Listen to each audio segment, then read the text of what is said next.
తిరుచురాపల్లి ఏ నది ఒడ్డున ఉంది అని అడుగుతున్నాడు. తిరుచురాపల్లి ఏ నది ఒడ్డున ఉంది? కావేరి.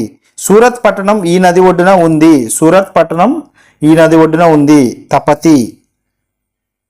బెర్లిన్ నగరం ఏ నది ఒడ్డున ఉంది అని అడుగుతున్నాడు. బెర్లిన్ నగరం ఏ నది ఒడ్డున ఉంది? స్ప్రీ నది ఒడ్డున ఉంది. బాన్ పట్టణం ఏ నది తీరాన ఉంది అని అడుగుతున్నాడు. బాన్ పట్టణం రైన్ నది తీరాన ఉంది. సబల్పూర్ ఏ నది ఒడ్డున ఉంది అని అడుగుతున్నాడు. సబల్పూర్ మహానది ఒడ్డున ఉంది. ఇండియాలో రెండో అతిపెద్ద నది ప్రవాహం ఏది అని అడుగుతున్నాడు. ఏంటిది? గోదావరి. భీమా దేనికి ఉపనది? భీమా దేనికి ఉపనది అంటున్నాడు. కృష్ణా నదికి.